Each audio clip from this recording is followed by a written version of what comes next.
Hello everybody. So, unfortunately, I had a video that was almost complete, but then it got ruined by the Make a Cake crossover.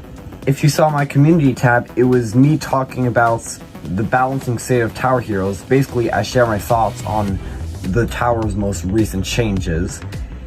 And then it all got destroyed by the total balancing changes, which turned the game upside down. So now I'm here to share my thoughts on the balancing changes with this update. The first tower here that got a major change was Quinn.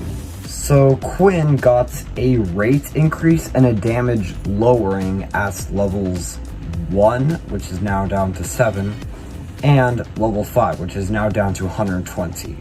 So I'm just going to be running the best punching bag in the game, which is Last Tech Brawler Test, and we'll see how well it does. Have fun with this flash forward sequence.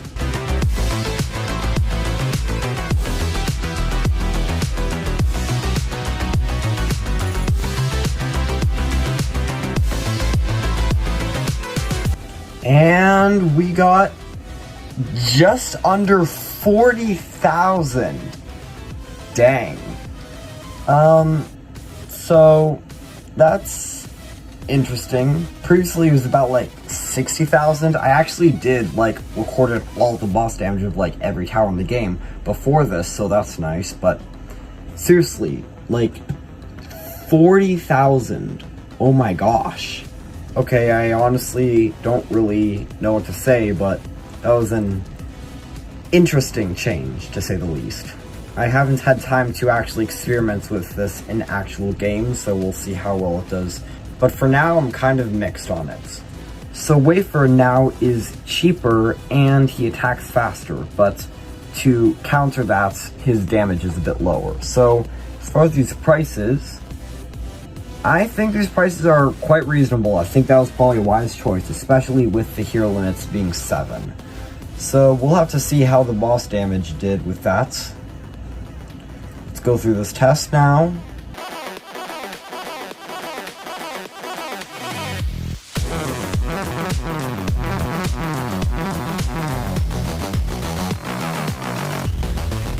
And it's just about the same as Quinn. Oh, a little slightly more than Quinn.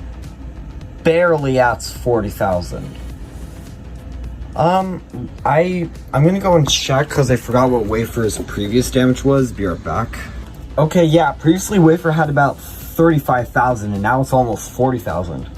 I think this was a very good choice. Now Wafer is actually pretty good. Wafer actually had some competition to his, pretty much his only competitor, I guess, which is Quinn. But yeah, very good choice. I actually really like this change.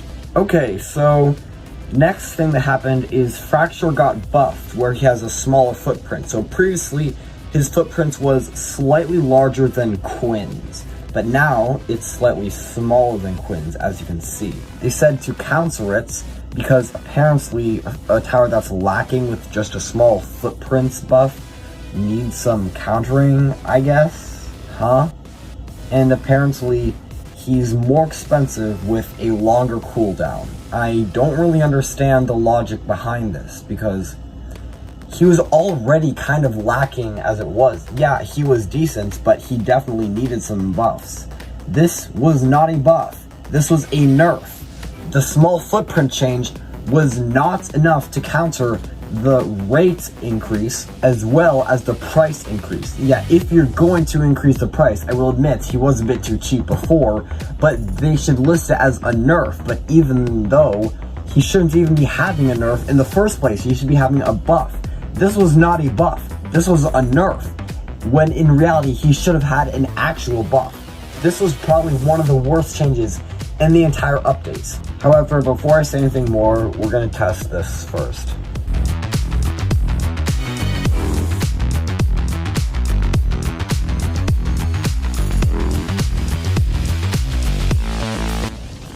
And it's just over 33k. This wasn't necessary. His boss damage was okay, but they didn't need to increase his rates. I honestly don't really. So his boss damage is basically the same as before. Yeah, I don't know. I feel like they didn't really do the best decision with this. Wait seconds. The boss damage is like the same as before. Wait a minute, let me check something. Okay, it went from 1.4 to 1.5. That was not necessary. I feel like, yeah, he probably could have had a cooldown increase on level 4, but level 5 wasn't necessary. They should have, I think the level 4 cooldown increase, possibly, yeah, actually kind of a good idea.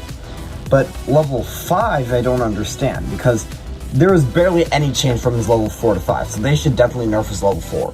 But his level 5 didn't need a nerf, so I really don't understand the point of this. His level 5 didn't need to be touched. If it did, then he would have to be a buff, which it really didn't. If level 5 was going to be buffed, which like, I don't understand why he would be exactly, then I don't think level 5 needs to be nerfed. It didn't change to be buffed. I think level 5 was pretty good as buff. I really don't understand why we have to change. To a nerf for level 5. Level 4 understand, level 5 I'm against. Okay, so next is Beebo. He has an increased range, finally, and he also attacks faster.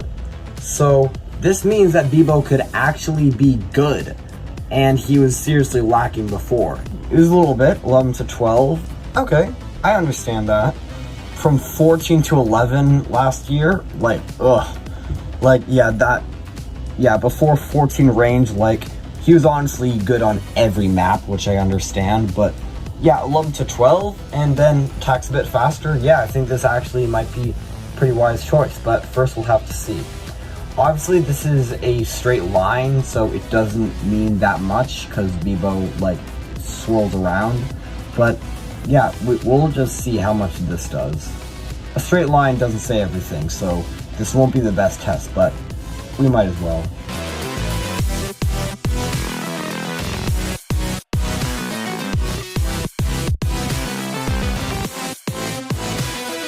And let's see if they're going to swoop around one more time. Barely. Okay, that's a little over 35k. Finally, this is good. The change to Beebo was good. Honestly, and yes, of course, I know that's on a straight line, so that doesn't tell you everything, but still, they actually did a good decision. Now Beebo is in the middle. He's perfect. He's balanced. This is what we needed. Next up, we have Byte. This guy got even more expensive, and he attacks even slower. And his range on level 5 was decreased. So, for the range decrease, I think they went a bit too much. Like, look at that. That is just dinky. With his change with Destiny's Dawn, that was totally deserved. Like, he definitely needed that. But they went again, even further. What? And then the price increase. His price was fine. They maybe went a bit too far, in my opinion. But they went even further with it. Like, oh my gosh. Like, why do they keep pushing it? If it ain't broke, don't fix it. Everything they did to Bytes was totally unnecessary. The one in Destiny's Dawn, that was totally deserved. That was very well deserved. He definitely needed that. But this one, like, oh my gosh, this was not necessary. Now, was it worth it? Well, it did a lot of crazy stuff, like it actually nerfed scientists, which was honestly a good idea. While this game was turned upside down by this update, it's gonna cause a lot of problems because a lot of strategies that used to work really well won't work really well anymore. We're gonna have to start over with some maps, like Silent Sanctuary, for instance. But ultimately, this update was for the better. They finally buffed towers that are underused, such as Sparks, Soda Pop, and Wafer, and they nerfed towers that are overused, such as Scientist and Branch, and even Quinn. See you all in the next video.